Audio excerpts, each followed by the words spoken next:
Assalamualaikum warahmatullahi wabarakatuh. Perkenalkan, nama saya Dina Aulia Hakiki dengan NIM 2248201052. Baik, di sini saya akan menjelaskan sedikit ringkasan materi dengan mata kuliah Teknologi Bahan Alam dengan dosen pengampu Bapak Hari Ade Saputra MSI. Berikut penjelasannya.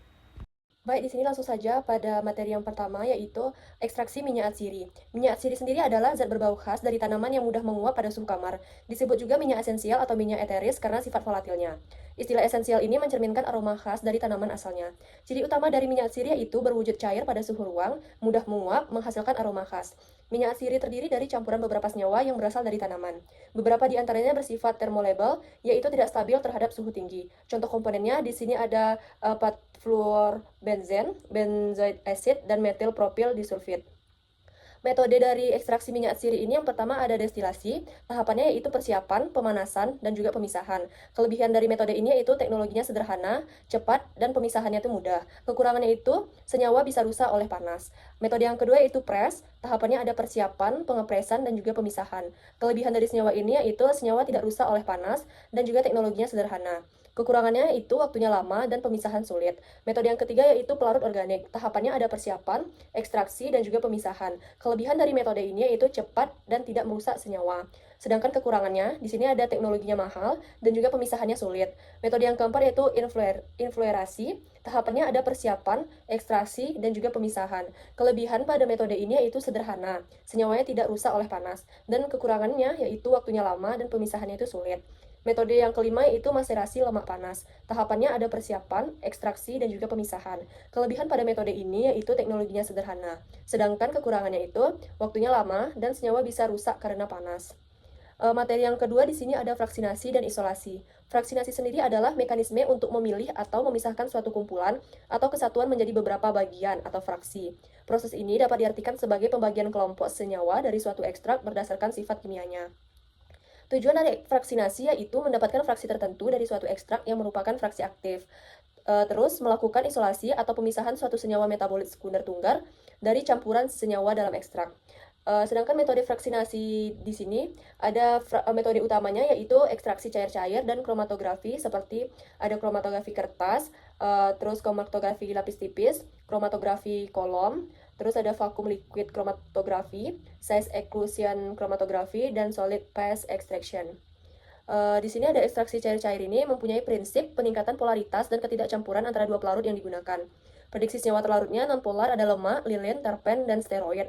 Semipolarnya ada kumarin, fenolik, non-glikosida, dan alkaloid. Polarnya ada flavonoid, glikosida, alkaloid, dan kuaterner. Proses pada ekstraksi cair-cair ini, campuran ekstrak diaduk dengan dua pelarut tidak saling larut, lalu dipisahkan menggunakan corong pisah berdasarkan perbedaan densitas. Selanjutnya ada kromatografi. Kromatografi sendiri adalah teknik pemisahan campuran berdasarkan perbedaan distribusi komponen-komponen antara dua fase, yaitu fase diam dan fase gerak. Prinsip pada kromatografi ini, pemisahan berdasarkan partisi, penukaran ion, eksklusi ukuran, dan afinitas. Komponen utamanya ada fase diam dan fase gerak. Contohnya ada kromatografi kolom, di mana campuran senyawa dipisahkan berdasarkan interaksi dengan absorben dan pelarut. Di sini ada kromatografi lapis tipis, mempunyai prinsip kerja yaitu memisahkan sampel berdasarkan perbedaan kepolaran antara sampel dan pelarut dengan menggunakan lapisan tipis pada lempeng kaca dan juga logam. Fase diamnya ada padat yaitu silika gel dan alumina, fase geraknya yaitu cairan. Fase diam ini berupa serbuk halus sebagai permukaan penyerap. Contohnya tadi di sini ada silika gel, alumina, tanah diatomea, dan juga selulosa. Ukuran partikelnya itu 0,1 sampai 40 mikrometer. Semakin halus partikelnya, laju perambatan semakin lambat. Dan di sini fase gerak dia harus memiliki kemurnian tinggi, biasanya digunakan 2-3 kali. Daya ilusi diatur dengan agar RF berada antara 0,2 sampai 0,8. Komposisi dapat berubah karena penyerapan atau penguapan. Dan juga waktu dilusi yaitu urutan elusi senyawa ke terendah sampai terlambat pada fase diam polar, misalnya silika atau alumina. Ada di sini alkana, alkil halida, alkena, diena, aromatik hidrokarbon, aromatik halida, dan alkohol. Selanjutnya materi ketiga itu komputasi bahan alam. Definisi komputasi sendiri yaitu cara untuk memecahkan masalah data menggunakan algoritma, yang kini banyak dilakukan dengan komputer atau efisiensi dan ketepatan.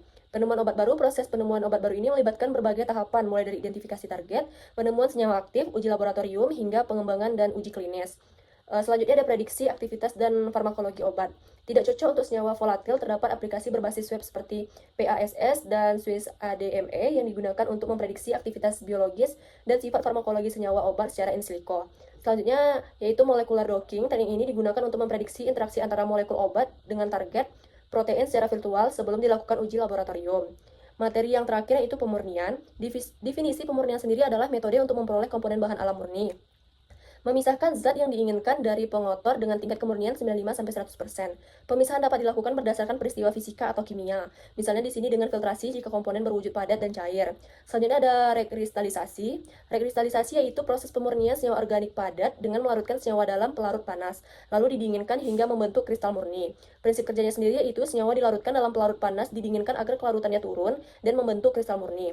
Kelebihan dari rekristalisasi ini dapat memisahkan zat murni dari pengotor dengan efektif. Pengotor mudah dipisahkan. Sedangkan kekurangannya yaitu hanya efektif jika perbedaan kelarutan cukup besar antara zat murni. Selanjutnya itu degantasi. Degantasi adalah pemisahan campuran berdasarkan sedimentasi dan pemindahan cairan bening ke wadah lain. Cocok untuk campuran zat cair dan padat yang tidak saling bercampur. Prinsipnya itu mengendapkan padatan lalu menuangkan cairan bening ke wadah lain. Kelebihan dari degantasi itu alatnya sederhana dan aplikasinya luas. Sedangkan kekurangannya itu hanya untuk campuran yang tidak tercampur, tidak efektif untuk larutan dengan massa jenis mirip, dan juga kadang butuh sentrifugasi. Selanjutnya yang terakhir yaitu sublimasi. Sublimasi adalah proses perubahan zat padat langsung menjadi gas tanpa melalui fase cair, lalu dikondensasi kembali menjadi padatan murni, biasanya pada tekanan rendah. Alat yang digunakan dalam sublimasi antara lain kapas, kertas saring, terus juga kaki 3 dan kasa, lalu bunsen dan corong. Kelebihan pada metode sublimasi yaitu dapat memisahkan senyawa padat yang dapat menguap dari campurannya. Hasil pemisahan sangat murni karena pengotor tidak ikut menguap, efektif untuk campuran padat dengan perbedaan titik didih yang besar. Sedangkan kekurangan metode sublimasi ini hanya bisa digunakan untuk campuran padat yang salah satunya mudah menyublim. Selanjutnya tidak efektif untuk campuran dengan perbedaan titik didih rendah, dan yang terakhir membutuhkan lebih banyak alat dibandingkan metode pemisahan sederhana lain. Baik, sekian presentasi dari saya, lebih kurangnya mohon maaf. Assalamualaikum warahmatullahi wabarakatuh.